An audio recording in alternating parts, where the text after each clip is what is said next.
Madam ने, प्रशासन ने जो कहा कि भाई, और आपसे हर बार मैडम सहमति मांग रही है, ये तो है नहीं कि मैडम ने आपसे कह दिया कि धरना समाप्त कर रहे हैं या फिर हमने मांगे मान ली, नहीं कहा ना। और मैं आपको बता रहा हूँ इंदिरा मीना जी, आप बामनवास विधानसभा के जो जनता है, इतनी सौभाग्यशाली जनता है, मैं मेरी तरफ से कह रहा हूँ इस बात को, मेरा विधानसभा माधोपुर लगता है, आपकी विधानसभा इतनी सौभाग्यशाली विधानसभा है, क्या आपने केवल इंदिरा मीना को वोट थोड़ी दिया है, और भी तो नेताओं को वोट दिए होंगे ना। रात से आपके साथ धरने पर बैठी हुई है, और मैं विश्वास दिलाता हूँ आपको, जब तक आप यहाँ की जनता पूरी ताकत से और पूरे दमखम से इंदिरा मीना जी के साथ में रहेंगे, तो इंदिरा मीना जी मैदान छोड़ने वाली नहीं है, उनमें से नहीं है शेरनी। इसलिए मेरे भाइयों, विश्वास रखो, अभी तक तो ऐसी कोई बात ही नहीं हुई। उन्होंने 3 बार ही उठ के ये कहा, बार बार में सहमति आप लोगों से मांग रही है, जब तक उन्होंने उनकी तरफ से बिल्कुल नहीं कहा, और 10 दिन का समय दिया ही नहीं अभी। उन्होंने तो केवल जो प्रशासन की जो वार्ता हुई है वो बताई है। और मैं तो कहता हूँ, आप लोग इतनी दमखम से अगर साथ में हो, और मनोज भाई हमारा क्षेत्र है, आप देख रहे हो लोग धरना छोड़कर भाग जाते हैं, घंटे 2 घंटे में भाग जाते हैं, लेकिन मैं मेरे क्षेत्र के लोगों के सराहना करना चाहूंगा कि दमखम से लड़ने के लिए तैयार है। और साथियों, मैं विश्वास दिलाता हूं आप लोगों को, अगर जयपुर जाने की जरूरत भी नहीं है, कलेक्ट्रेट में जाने की जरूरत भी नहीं है, और मैं तो मेरी ओर से प्रस्ताव रखता हूं कि हाईवे चाहे ये जाम करो चाहे बड़ा जाम करो, मैं तो कहता हूं हेडलाइन पास में है, और देश का सबसे बड़ा हाईवे है, मुकदमा वही लगेगा, इसका भी वही लगेगा, उसका भी वही लगेगा, और हेडलाइन को जाम कर दो। मैं कहता हूँ कि पूरे देश में ये घटना जाएगी और सीएम के कान खुल जाएंगे। इसलिए सहमति तो आप लोग करेंगे, आप चिंता मत करो, कोई मैदान छोड़ के नहीं भाग रहा। एक मिनट सुनो भाई, सुनो, देखो 10 दिन की कोई बात नहीं है, ये क्लियर हो गया। लेकिन मैं आप लोगों से ये कहना चाह रहा हूं कि 24 घंटे घटना को यहाँ हुए हो गए, कलेक्टर साहब यहाँ नहीं आए, इसको हम कमजोरी हमारी माने, नेताओं की कमजोरी माने, किसकी कमजोरी माने बताओ मेरे को। एसपी साहब कह रहे हैं अच्छा भाई समझौता कर लो, किस चीज का समझौता कर ले? अपराधियों को पकड़ लो, हमें कोई समझौता करने की जरूरत है क्या बताओ मेरे को?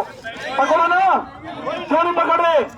और कलेक्टर साहब कह रहे मीटिंग चल रही है, मेरे को टाइम नहीं है।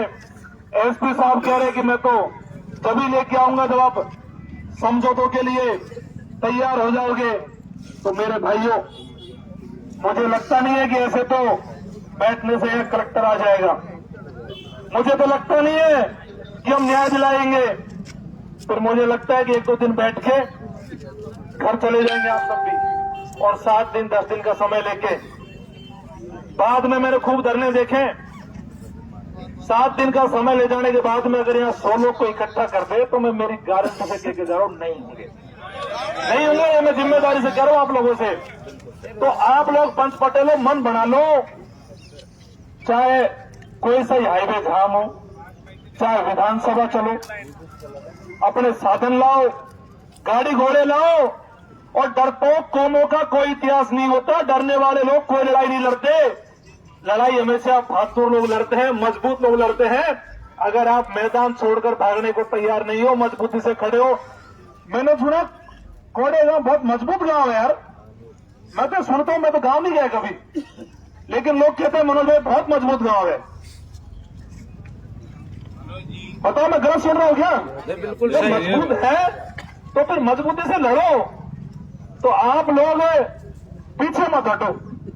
और दूसरा, मैडम एक बार आ जाए, कलेक्टर से बात कर ले, हाँ या ना में जवाब दे दे, आ रहा है नहीं आ रहा, नहीं आ रहा है तो बेवकूफों की तरह हम यहाँ नहीं बैठेंगे, और यहाँ से फिर आप सब लोग चलने को तैयार हो जाओ। बताओ हो नहीं तैयार मेरे को? तैयार। तो से तैयार हो गए बताओ मेरे को। आप इस बात को ध्यान रख के जाना कि इसको आप बुजुर्ग महिला को अपनी माता मानना, अगर छोड़ के चले गए तो ये समझ लेना कि आप अपनी माता को छोड़ के चले गए। आज चाहे लत खाने पड़े, चाहे मुकदमे खाने पड़े, चाहे कितनी फोर्स लगा दे पुलिस है, लेकिन अगर न्याय के लिए लड़ना है मेरे भाइयों, तो ताकत से लड़ना पड़ेगा और इसको लेकर आप मन बढ़ा लो और एक बार कलेक्टर और एसपी को टेलीफोन कर लेते हैं, या तो तू आजा कलेक्टर साहब, और नहीं तो हम जा रहे हैं मुख्यमंत्री भजन लाल जी के पास, तो आते रहना पीछे पीछे भी। ठीक है ना भाइयों?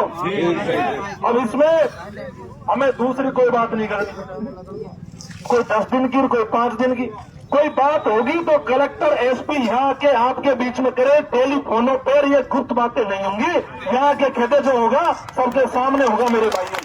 इसलिए फोन पे बातों से काम नहीं चलेगा। एसपी साहब को डर किस बात का है, कलेक्टर को डर किस बात का है? ये जनता ही तो है, कौन सी खा जाएगी यहाँ? बता मेरे पास कलेक्टर को, यहाँ बात करो जनता के बीच में आके, और नहीं कर सकते तो कुर्सी छोड़ दो, मत बैठो, कोई और बैठेगा वहां पे। तो ऐसे काम चलने वाला नहीं है। एक बार प्रयास कर लेते हैं, मैडम आ जाए, तैयार है आने को तो ठीक है, और आप लोग चलने को तैयार हो तो आप चलो मेरे भाइयों।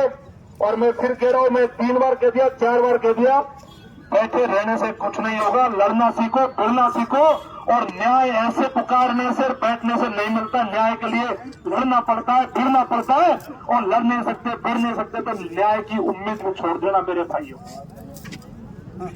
तैयार होना आप लोगों में?